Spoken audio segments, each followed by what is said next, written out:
Bonjour, bienvenue à Durham Sud. Mon nom est Bruno Lalonde et nous sommes le 6 juillet 2019. Aujourd'hui, je vous parle de L'éternité retrouvée d'Aldous Huxley, roman publié en 1946 au lendemain de cette terrible guerre civile européenne, ainsi que la qualifiait l'écrivain Nolte.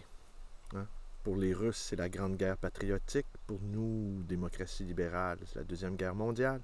Et pour cet historien, c'est la guerre civile européenne. Alors, c'est quoi? C'est quoi au juste l'éternité retrouvée? L'histoire, elle est, somme toute, assez simple.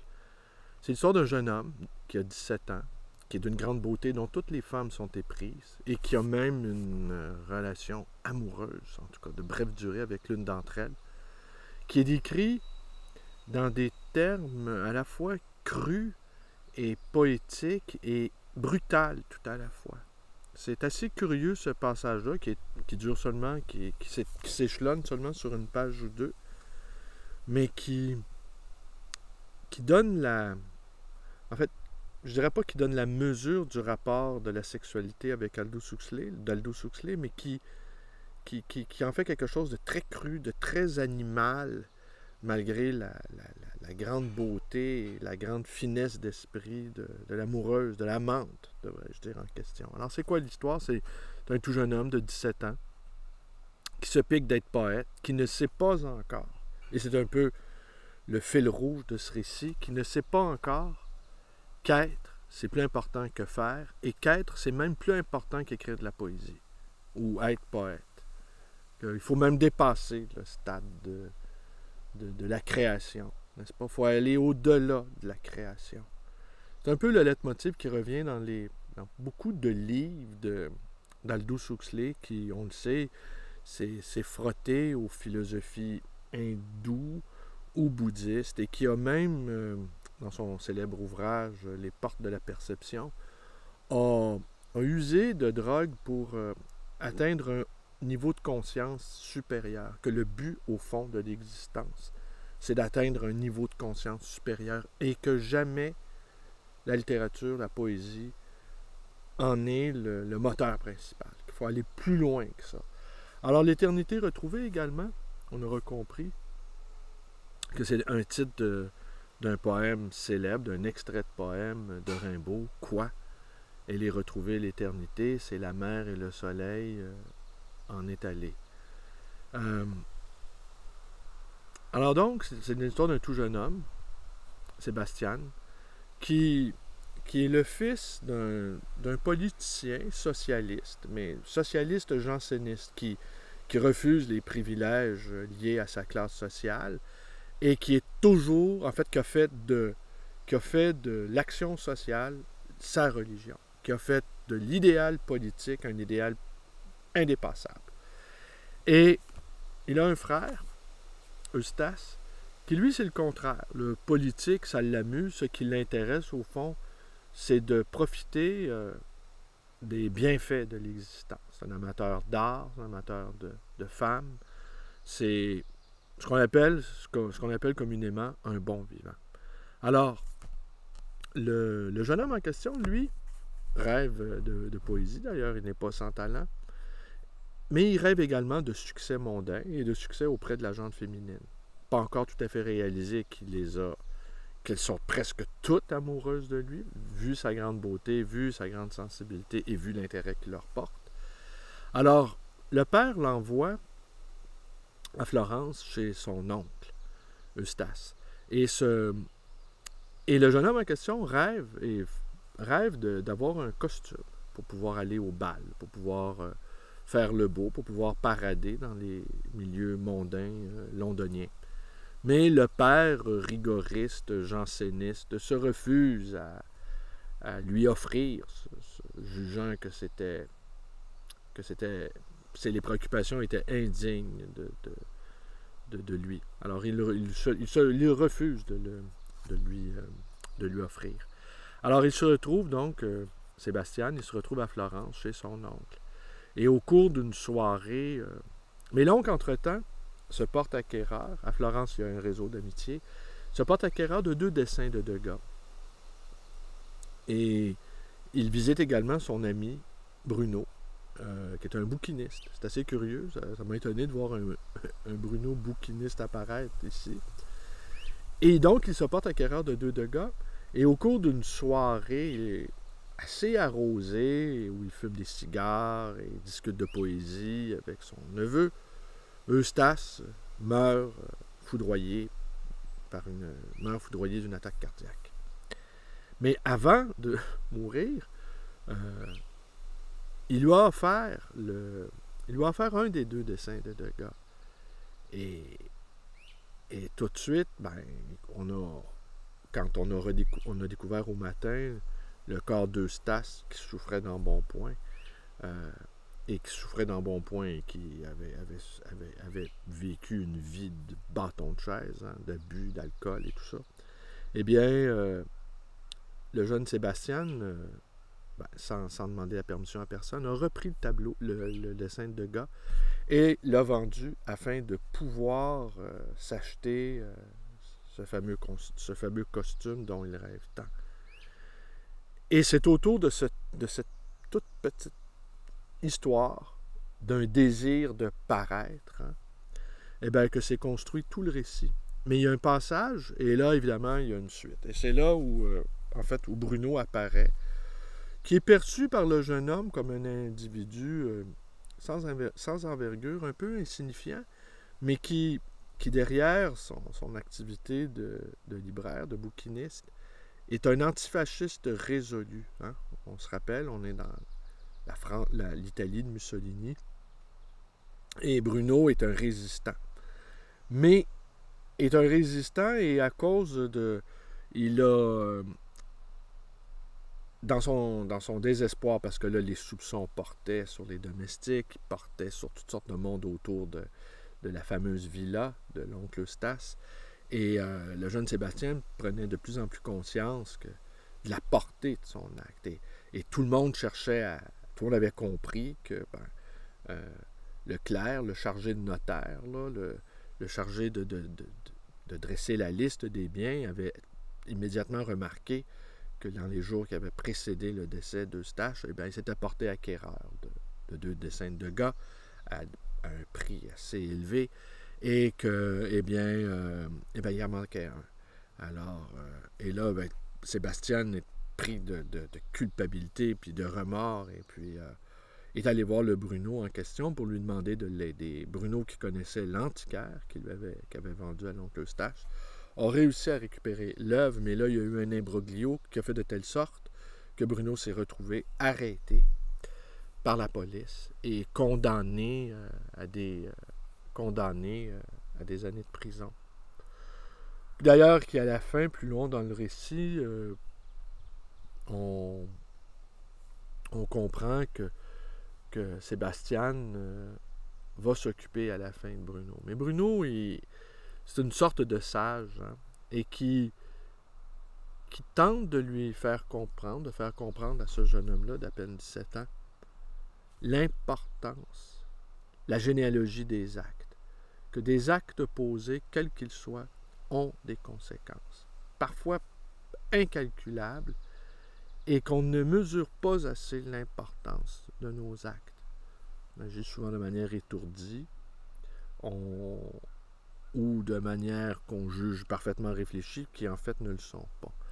Et qu'il faut absolument être conscient de ce qu'on fait et des conséquences de nos actes, de leur histoire, de leur...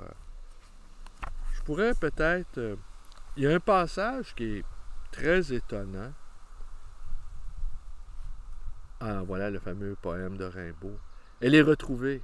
Quoi? L'éternité, c'est la mer allée avec le soleil.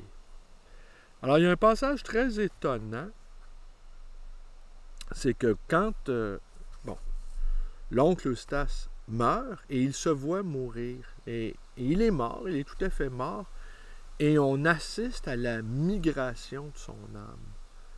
Et ça, c'est assez curieux, et il n'est pas sitôt refroidi, l'oncle Eustace, que dans la villa, les gens, ceux qu'on appelle la reine-mère, qui est l'imminence grise de la famille, eh bien, elle se livre à une cérémonie de table tournante pour savoir au juste où est l'oncle Eustace. Et bon, bien évidemment, c'est accueilli avec diversement par les diverses personnes qui sont autour de cette table. Il y en a qui trouvent ça un peu rigolo. Mais ce passage-là, je ne sais pas si je sais pas si je vais vous le lire. Mais en fait, non, je ne vous le lirai pas. C'est un passage que moi, j'ai jugé assez difficile. J'ai pas bien compris. Je me suis promis de le relire. Est-ce que c'est ma première impression? C'est la migration des âmes qu'Aldous Huxley a repris le livre des morts égyptiens. J'ai eu cette impression-là. Ou le Bardo Todol, le livre des morts, pas des morts égyptiens, mais bouddhistes. J'ai eu cette impression-là, que c'était soit l'un ou soit l'autre, mais mes connaissances en migration des âmes étant ce qu'elles sont, je ne suis pas à même d'en juger. Et là, je vais vous lire un passage où il s'en prend à Dante. Voilà. Et parce que c'est assez... Les dialogues entre l'oncle Eustace et Sébastien sont ce qui m'a le plus plu dans ce livre. Mais je ne sais pas si ce livre, L'Éternité retrouvée, occupe une grande place dans l'œuvre d'Aldous Huxley. Je ne sais pas comment Et puis ici, il n'y a pas de connexion Internet. Et puis, il n'y a pas de livre, il n'y a pas de bibliothèque à portée de main. Vous voyez, il n'y a que les arbres derrière moi. Je ne suis pas en mesure de faire des recherches pour savoir au juste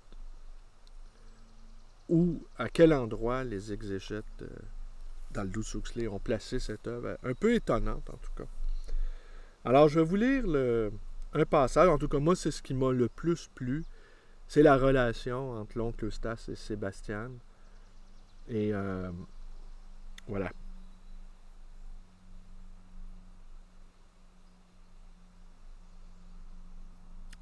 Il versa du cognac dans les 2 verres énormes qu'on avait apportés, sucra l'une des tasses de café et s'installant lourdement sur le canapé, fit signe au gamin de s'asseoir à côté de lui.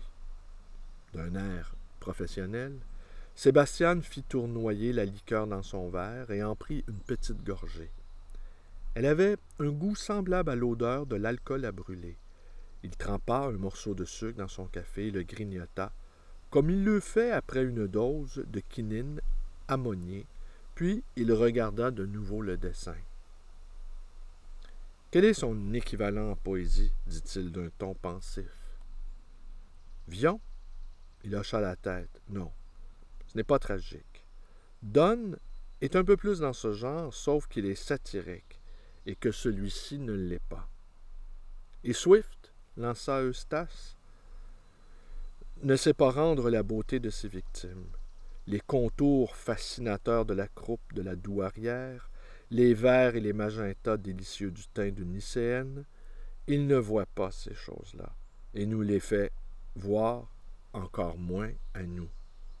Ils rirent l'un et l'autre, puis Eustace avala d'un coup ce qui lui restait de cognac et s'en versa d'autres.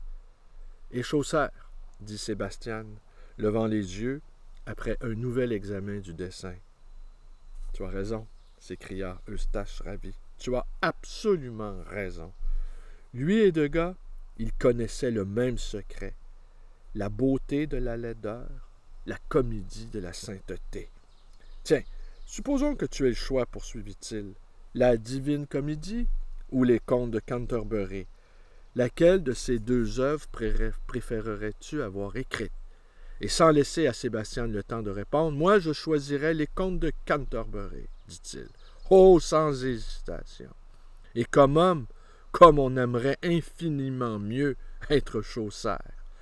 Ayant vécu tout au long des 40 années désastreuses qui ont suivi la peste noire, et n'ayant fait qu'une seule allusion au trouble dans la totalité de ses écrits, et encore une allusion comique, avoir été administrateur et diplomate, et ne pas considérer ce fait comme suffisamment important pour nécessiter même une seule mention.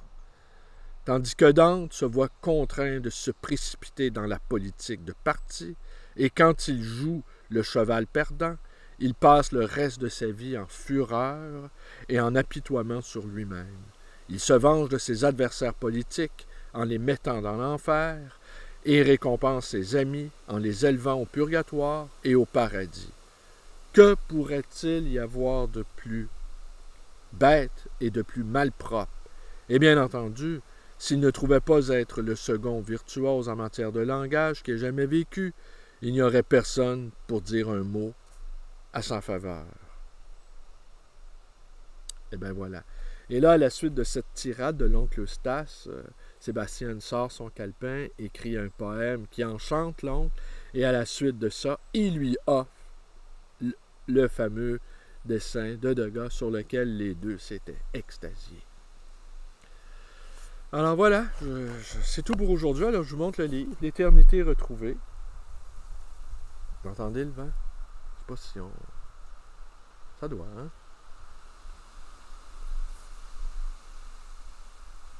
C'est donc agréable, hein?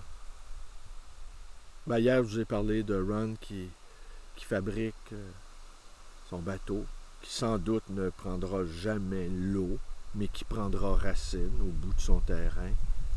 Ici, ça fait 25 ans que j'y viens. J'y ai des souvenirs nombreux.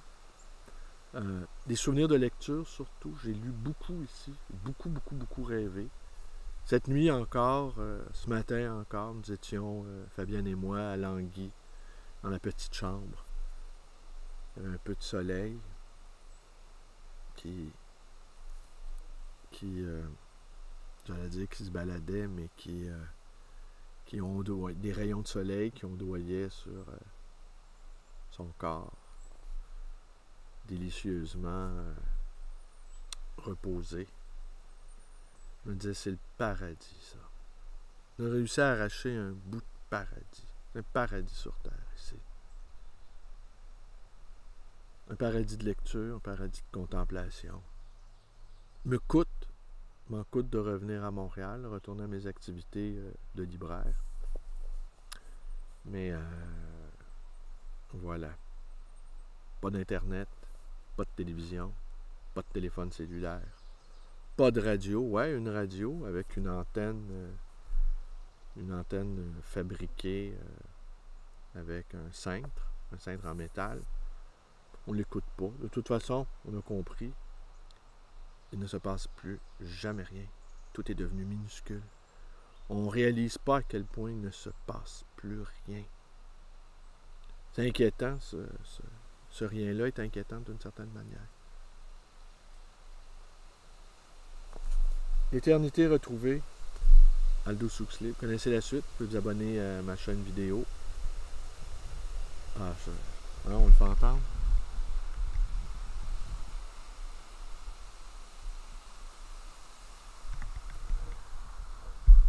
Allez, merci, bonne journée.